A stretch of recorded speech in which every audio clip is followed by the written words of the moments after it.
बोलो एकादशी मैया की जय।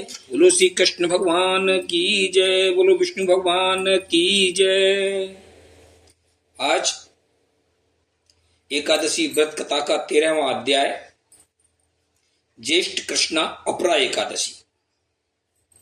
भक्तजनों, मैं अनिल गुप्ता आपको एकादशी व्रत कथा का पावन श्रवण करा रहा हूं। आशा है आप इस व्रत कथा को श्रवण कर रहे होंगे और भक्ति रस का आनंद ले रहे होंगे। आइए शुरू करते हैं ज्येष्ठ कृष्णा अपरा एकादशी की कथा। इतनी कथा सुनकर युधिष्ठिर जी कहने लगे कि हे श्याम सुंदर, अब ज्येष्ठ कृष्णा एकादशी के महात्म्य को सुनाने की कृपा कीजिए। ऐसे वचन सुनकर भगवान कृष्ण ने कहा कि हे धर्मज्ञ, ज्येष्ठ कृष्णा एकादशी का नाम अपरा है और यह तमाम पापों को नष्ट कर अपार सुखों को प्रदान करने वाली है।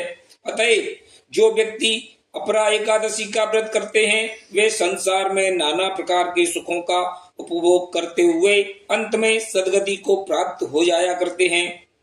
हे राजन, यद्यपि ब्रह्म हत्या, गौ हत्या, भ्रूण हत्या, पराई स्त्री का सेवन, पराई निंदा, मिथ्या भाषण और हिंसा ये महापाप गिने गए हैं, परंतु अपरा व्रत के महात्म्य से ये भी नष्ट हो जाते हैं तथा इसी प्रकार अभिमान करने वाला, मिथ्या लोगों को जाल में फंसाकर उनके द्रव्य लूटने वाला, रोग बढ़ाने वाला वैद्य, झूठी गवाही देने वाला, रिश्वत लेने वाला, युद्ध से पीठ दिखाकर भागने वाला, अधिक मुनाफा लेकर वस्तुओं को बेचने वाला और प्राणियों को दुख देने वाला यदि आदि संसार में महापापी गिने जाते हैं, वो भी नरक की अनेक यातनाओं को भोग करते हैं और इनके पापों की शांति किसी भी उपाय से नहीं हुआ करती।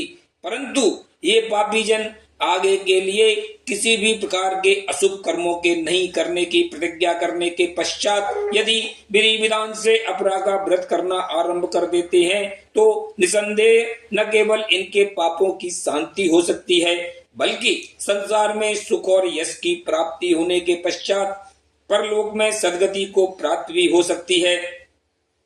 हे धर्मपुत्र, कार्तिक के महीने में पुष्कर तीर्थ में स्नान करने से, मकर के सूर्य में, प्रयाग में स्नान करने से, काशी में शिवरात्रि का व्रत करने से, गया में पितरों का पिंड दान करने से, सिंह राशि के सूर्य में गोमती में स्नान करने से, कुंभ में केदारनाथ जी के दर्शन करने से, सूर्य ग्रहण पर कुरुक्षेत्र में स्नान करने से, बद्री नारायण की यात्रा करने से और स्वर्णदान, गोदान, अर्ध प्रसूता गो का दान तथा पृथ्वी का दान करने से जिस फल की प्राप्ति होती है वही अपरा एकादशी का विधि विधान से व्रत करने वाले को भी हुआ करती है।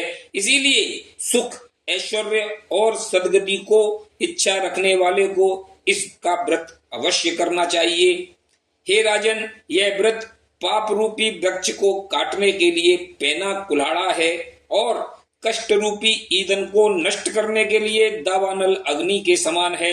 इसलिए इस व्रत को अवश्य ही करना चाहिए क्योंकि त्रिविक्रम भगवान इसके व्रत करने वाले को न केवल नाना प्रकार के सुख ही दिया करते हैं बल्कि यश और ऐश्वर्य के साथ स्वर्ग के अतुल सुखों का प्रदान भी किया करते हैं।